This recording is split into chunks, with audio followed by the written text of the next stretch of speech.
Alright, it's time for another BakuTech attribute discussion. This time on Subterra. This is probably the last of the interesting attributes to discuss. Now, I will still do Pyrus and Chaos discussions eventually, but I will have to consider how I want to go about them, make sure there's a decent narrative to them. But with Subterra, there's already a very clear narrative to it, which is why I wanted to make the video sooner rather than later. And the narrative is that Subterra was pretty disappointing. We start with Grand Panzer, and this is probably the worst start for any attribute, really. Like, Van Falco wasn't great, but it was at least decent, especially for the time. Grand Panzer was just not what you want to start with. After that, we got Zack Jaguar, which also isn't great. Has a decent bit of pop-out force, I guess, but is it all that good? Not really. By the end of BakuTech, this thing's not great. Yes, there is Zack Jaguar Kai. Gives it extra weight, but again, is it actually that good?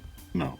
Then we got Gavlanicon, finally our first worthwhile Bakugan. This thing has 2 cross pieces, as well as built-in metal on the feet, so basically 4 metal pieces. That's solid. Also, this back piece here does spring out like that, with a cross piece on the back, which does give it a decent bit of pop-out force there. So the attack on this thing is honestly really solid. Very good at the time, but even by late BakuTech, certainly usable. But also this thing has some good defense and occupancy capabilities. 3 of its 4 metal pieces are basically on the ground. The 4th one on the head isn't on the ground, but it is still fairly low. Also, the cross piece on the tail can be swapped out for rubber, which can add to its defense. Certainly a functional way to use it. But aside from pure defense, you also have a good bit of occupancy. This thing is very long. Really the best occupancy Bakugan of the time. Nowadays it is certainly outclassed, but still just a very solid all-around Bakugan.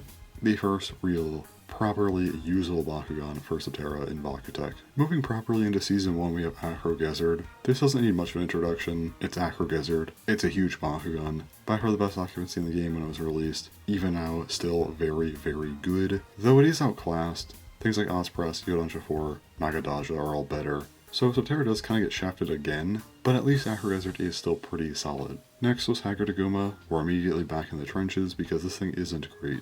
Has 2 cross pieces, doesn't really do anything. The main function of Hagridaguma is this button right here, which is meant to grab Bakugan that hit it. Can this actually function? Yes. Will it function? Against anything decent? Probably not. The button also just makes it hard to roll. Yeah, this thing's not very good. Now, at the end of Season 1, we did get Sextavinal, and this could be any attribute, meaning that technically, yes, you can slot this into a Subterra deck. And for the time, that's actually really important, as you can now use Gavlanicon, Acro Gizzard, and Sextavinal to at least have a functional Subterra deck. Sextavinal also just adds some extra attack to Subterra, and having 6 metal pieces just means that it is fairly bulky as well. Moving into BakuTech Gachi, we have Tornado.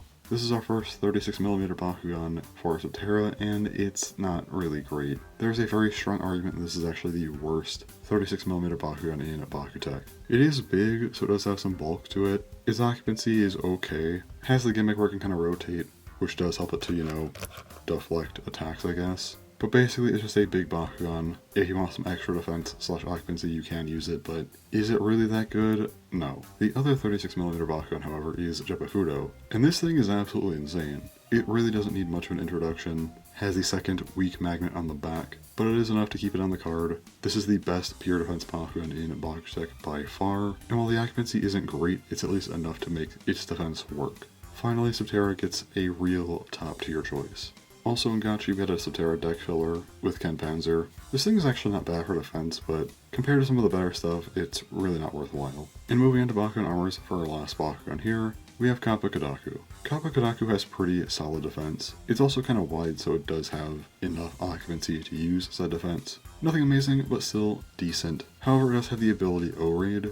O-Raid allows you to pick up the card that Kappa Kodaku is standing on and move it next to a different card. Having some kind of field manipulation is always a good thing, very good ability, and certainly a worthwhile Bakugan. And that's what Subterra's working with. You do have some options here for sure, but compared to other attributes, it's really not that great. The only true top tier you have here is Jeppefudo, with your second best option probably being Kappa Kodaku. As while it is a solid defensive Bakugan, you also do have O-Raid, which is a very good ability, very useful. But for your third slot, you have a few options. You could go Sextavinal, add some attack to this deck, plus it is also pretty bulky, so it's at least functional. There's also Gavlanicon, again adds some attack to the deck, but has more occupancy, so you still do get a pretty defensive deck here. and what would probably be the most popular option here is Acro Gizzard. You basically get no attack here, but you have a hyper defensive deck with Acro Gizzard acting as a good occupancy Bakugan, and as is, this is at least decent. Great defensive Bakugan, very good occupancy Bakugan, and then a solid defensive Bakugan with great utility.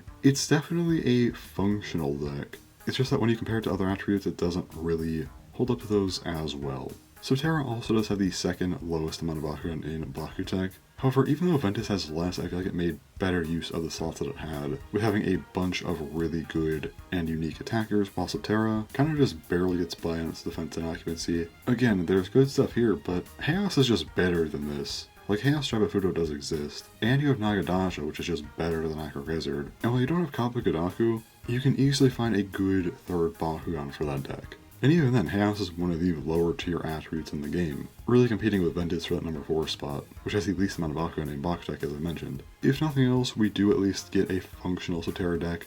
Armor is definitely being a big help to this, because if you remove Kappa here, it's either Gavleonicon or Sextavinal, and because every other attribute in the game has access to Sextavinal, if you remove that, it's really just these three. And this isn't really all that good of a deck compared to any other late BakuTech deck. It's mid at best. So yeah, Subterra got really lucky that Subterra did not get stuck with something like plus Earth or anything like that in Bakugan armors, and instead was given Kappa with O-Raid, which again does help it out a lot. I think that's really all to say about Subterra. Got very lucky and at least has a pretty functional deck, but overall, definitely a disappointing showing for the attribute. But yeah, that's all. So thanks for watching, and bye-bye.